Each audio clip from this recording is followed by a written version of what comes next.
मैं तो कहना चाहूंगी नेता विपक्ष जी, शायद आप खोजिएगा उनको कि क्या वो यहाँ उपस्थित हैं भारत में बाबा साहब की जयंती मनाने के लिए, जो केवल बातें करते हैं। मुझे अफसोस है, वर्षों से इतने बड़े व्यक्तित्व को सरकारों ने इतिहास के पन्नों में केवल दबा के रखा। हम पूरा पखवाड़ा चलाएंगे और अपने हर एक स्कूल में उनके जीवन परिचय का असेंबली करेंगे, बच्चों को ज्ञान देंगे, बच्चों के बीच में अनेक प्रकार के कार्यक्रम करते हुए हमारे लाखों बच्चों को बाबा साहब के जीवन से प्रेरणा मिले, इसके लिए सरकार काम करेगी। दिल्ली को ट्रैफिक जाम से राहत दिलाने के लिए अब दिल्ली की रेखा सरकार ने बड़ा एक्शन प्लान तैयार किया है। दरअसल आपको बता दें कि इस एक्शन प्लान की कीमत तकरीबन 1000 करोड़ रुपए बताई जा रही है और जैसे ही ये एक्शन प्लान जमीनी स्तर पर उतरेगा, दिल्ली वासियों को जाम से राहत मिलेगी। तो वहीं दूसरी बड़ी खबर की बात करें तो आपको बता दें कि दिल्ली की मुख्यमंत्री रेखा गुप्ता ने आम आदमी पार्टी की विधायक और इसी के साथ ही नेता प्रतिपक्ष आतिशी पर जोरदार तरीके से कटाक्ष किया है। दरअसल आपको बता दें कि डॉक्टर भीमराव अंबेडकर की जयंती को लेकर के कार्यक्रम का आयोजन किया गया, जहां पर दिल्ली की मुख्यमंत्री रेखा गुप्ता तो पहुंची, लेकिन नेता प्रतिपक्ष आतिशी मारलेना नहीं पहुंची और इसी को लेकर के दिल्ली की मुख्यमंत्री रेखा गुप्ता ने जोरदार तरीके से कटाक्ष किया और कहा कि नेता प्रतिपक्ष आतिशी नजर नहीं आ रही हैं। दरअसल आपको बता दें कि कुछ समय पहले जब दिल्ली में चुनाव के बाद सरकार का गठन हुआ था, तब आम आदमी पार्टी के तमाम लीडर्स जो हैं डॉक्टर भीमराव अंबेडकर की तस्वीर को हटाने को लेकर के आरोप बीजेपी पर लगा रहे थे और ये कह रहे थे कि डॉक्टर भीमराव अंबेडकर का सम्मान बीजेपी नहीं करती, जिसकी वजह से उनकी तस्वीरों को जो सीएम ऑफिस है वहां से हटा दिया गया है। लेकिन अब जब सम्मान की बारी आई, जब जयंती की बारी आई, तो जयंती मनाते हुए बीजेपी के नेता तो नजर आ रहे हैं, लेकिन आतिशी कहीं नजर नहीं आ रही हैं और इसी चीज को लेकर के दिल्ली के मुख्यमंत्री ने आतिशी को घेरा है। दरअसल आपको बता दें कि दिल्ली में मुख्यमंत्री की कुर्सी पर बैठने के बाद से ही CM Rekha Gupta full action mode में नजर आ रही हैं। दिल्ली वालों के लिए एक के बाद एक ताबड़तोड़ फैसले ले रही हैं। अब रेखा गुप्ता के नेतृत्व वाली सरकार एक और ही बड़ा फैसला ले चुकी है, जिससे दिल्ली में कार बाइक वाले लोग काफी ज्यादा खुश हो जाएंगे। अब राष्ट्रीय राजधानी दिल्ली में ट्रैफिक जाम की समस्या जल्द ही बीते दिनों की बात हो सकती है। मुख्यमंत्री रेखा गुप्ता सरकार के नेतृत्व में पीडब्ल्यूडी ने एक मेगा प्लान तैयार किया है। बता दें कि इस प्लान की कीमत 1000 करोड़ बताई जा रही है। वहीं दूसरी ओर आपको बता दें कि जिस तरीके से दिल्ली की मुख्यमंत्री रेखा गुप्ता ने आतिशी पर जोरदार तरीके से कटाक्ष किया है और क्या कुछ कहा है, सुनिए उनका ये बयान। मैं तो कहना चाहूंगी नेता विपक्ष जी, शायद आप खोजिएगा उनको कि क्या वो यहाँ उपस्थित हैं भारत में बाबा साहब की जयंती मनाने के लिए, जो केवल बातें करते हैं। दरअसल आपको बता दें कि अंबेडकर जयंती के उपलक्ष्य में एक कार्यक्रम का आयोजन किया गया, जिसमें सीएम रेखा गुप्ता ने डॉक्टर भीमराव अंबेडकर पर बात करते हुए आतिशी और विपक्ष पर जोरदार तरीके से निशाना साधा। आपको बता दें कि मुख्यमंत्री रेखा गुप्ता की बातों से ये अंदाजा लगाया जा सकता है कि आतिशी इस समय भारत में मौजूद नहीं है और वो बाबा भीमराव अंबेडकर जयंती में शामिल नहीं होंगी। खैर, जिस तरीके से मुख्यमंत्री रेखा गुप्ता ने विपक्ष को आड़े हाथों लिया है और क्या कुछ अरविंद केजरीवाल की आम आदमी पार्टी के बारे में बोला है, आप भी सुनिए। भारत माता की वंदे वंदे वंदे। एक बार मेरे साथ जोर से जयकारा लगाएंगे। डॉक्टर बाबा भीमराव अंबेडकर, डॉक्टर बाबा भीमराव अंबेडकर। बाबा साहब अमर रहें और उनके दिखाए हुए रास्ते भी हमारे दिलों में, मस्तिष्क में अमर रहे। इसलिए आज उनकी जन्म जयंती पूरे देश में, पूरे विश्व में धूमधाम से लगातार उत्सव के रूप में कई दिनों तक मनाई जाएगी। ये उत्सव पूरे देश में रोजाना चल रहे हैं और कल का दिन तो अत्यंत भव्यता से पूरा देश मनाएगा। अगर बाबा साहब को भारत का भाग्य विधाता, भाग्य लिखा उन्होंने भारत का, नहीं तो ये 140 करोड़ लोगों का देश इतनी आसानी से, इतनी सुलभता से, इतनी इंटीग्रिटी से, मेल मिलाप, प्रेम प्यार से चल ही नहीं पाता। न जाने कितने ही देशों का संविधान पहले उन्होंने पढ़ा और फिर भारत का संविधान रचा और ऐसा संविधान बनाया जिसमें किसी त्रुटि होने का कोई इसमें अंदेशा ना रहे। पूरे विश्व के संविधानों को मिला के एक सुंदर, सर्वव्यापी, सर्वस्पर्शी यदि किसी का संविधान है तो वो भारत का है, जिसकी उपयोगिता आज भी है और आज से 100 साल बाद भी वैसी ही रहेगी।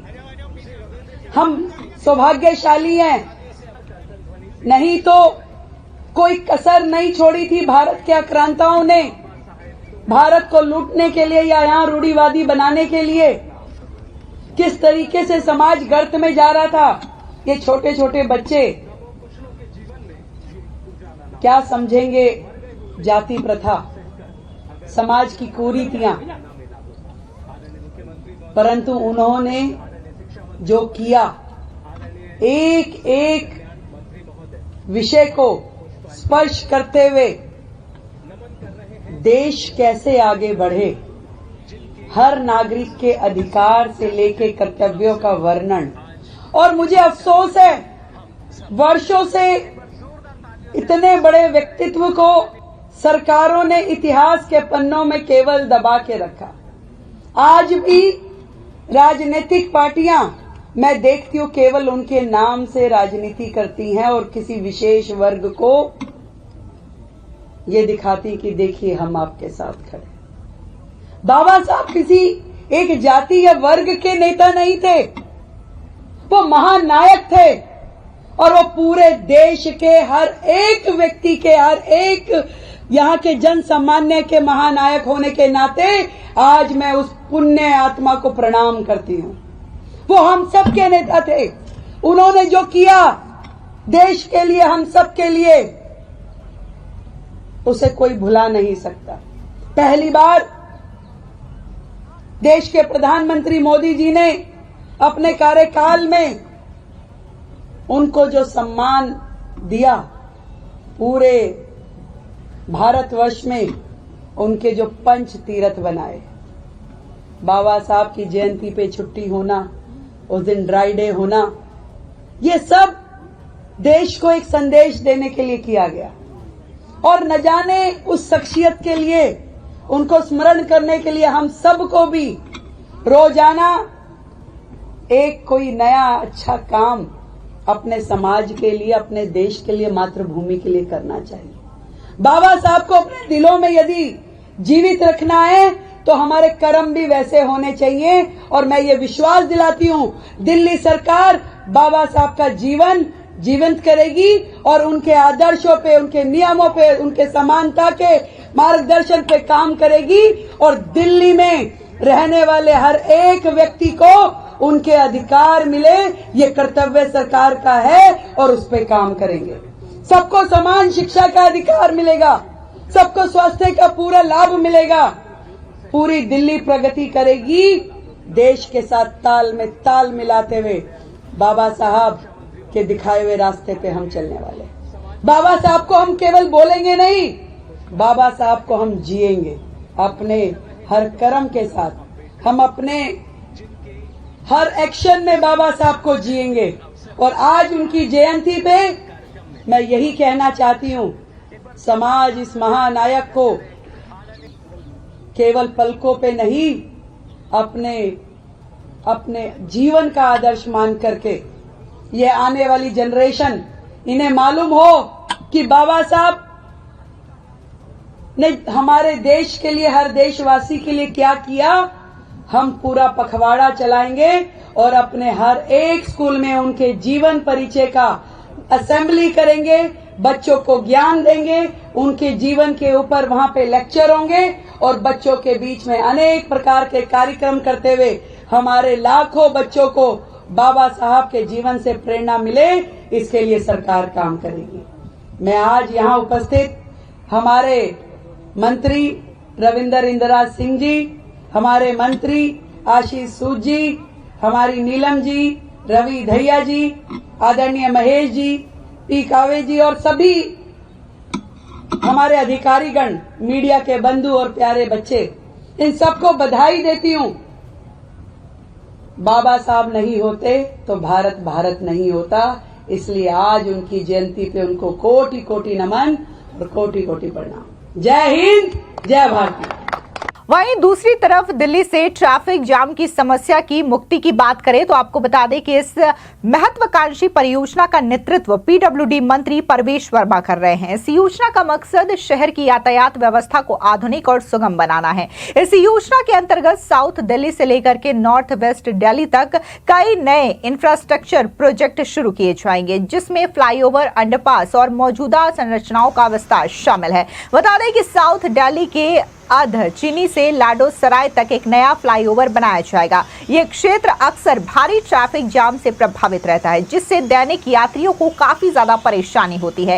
इस फ्लाईओवर के निर्माण से स्थानीय निवासियों, कार्यालय कर्मचारियों और छात्रों को काफी राहत मिलेगी। ये परियोजना मालवीय नगर, हौस खास और आसपास के क्षेत्रों से कनेक्टिविटी को बेहतर बनाएगी। इसके अलावा नॉर्थ वेस्ट दिल्ली की व्यस्त चौराहे पीरागढ़ी का एक नया अंडरपास बनाया जाएगा। ये अंडरपास रोहतक रोड, रोहिणी और पश्चिम बिहार से आने जाने वाले वाहनों की भीड़ को सुव्यवस्थित करेगा। इसके निर्माण से सिग्नल पर लगने वाला समय कम होगा और यात्री बिना किसी रुकावट के अपनी मंजिल तक पहुंच सकेंगे। इसके अलावा कालकाजी स्थित सावित्री सिनेमा के पास का फ्लाईओवर, जो वर्तमान में ट्रैफिक के भारी दबाव में है, अब और ज्यादा विस्तृत किया जाएगा। इस फ्लाईओवर के दोहरीकरण से नेहरू प्लेस, कालकाजी और आसपास के इलाकों में ट्रैफिक की स्थिति में बड़ा सुधार देखने को मिलेगा। अधिक वाहन एक साथ गुजर सकेंगे, जिससे कि आम लोगों को जाम की समस्या से निजात मिलेगी। इसके अलावा कश्मीरी गेट और आईएसबीटी क्षेत्र की ट्रैफिक समस्या को हल करने के लिए मजनू का टीला से लेकर के मेटकाफ बिल्डिंग तक एक नया फ्लाईओवर प्रस्तावित किया गया है। यह फ्लाईओवर उन यात्रियों को विशेष लाभ पहुंचाएगा जो कि हाईवे पुरानी दिल्ली या चांदनी चौक की ओर जाते हैं। इसमें न केवल स्थानीय यातायात सुगम होगा, बल्कि दूर दराज से आने वाले यात्रियों को भी लाभ मिलेगा। इन सभी परियोजनाओं को साकार करने के लिए लगभग 1000 करोड़ रुपए के बजट का प्रस्ताव तैयार किया गया है। ये प्रस्ताव आगामी मंगलवार को होने वाली EFC की बैठक में प्रस्तुत किया जाएगा। यानी कि ये जितना 1000 करोड़ रुपए का प्रोजेक्ट प्रस्तावित किया गया है, उससे एक बात साफ है कि दिल्ली में जिन लोगों को आए दिन जाम की समस्या झेलनी पड़ती है, तो ये जाम की समस्या कम होगी। नए नए फ्लाईओवर्स बनाए जाएंगे, इसके अलावा अंडरपासेस बनाए जाएंगे और जो ऑलरेडी फ्लाईओवर है वहां पर भी ट्रैफिक लगता है, इसको दोहरीकरण किया जाएगा, ताकि जो यात्री होते हैं या कर्मचारी होते हैं या फिर जो स्टूडेंट होते हैं, इनको रोज रोज का जाम न झेलना पड़े और वो अपनी यात्रा आसानी से कर सके। इन तमाम चीजों को लेकर के मुख्यमंत्री रेखा गुप्ता की सरकार एक बड़ा कदम उठाने जा रही है और इसका नेतृत्व खुद पीडब्ल्यूडी मंत्री परवेश वर्मा कर रहे हैं। फिलहाल इस पूरी खबर पर आपकी क्या राय है, कमेंट सेक्शन में जरूर बताएं। धन्यवाद।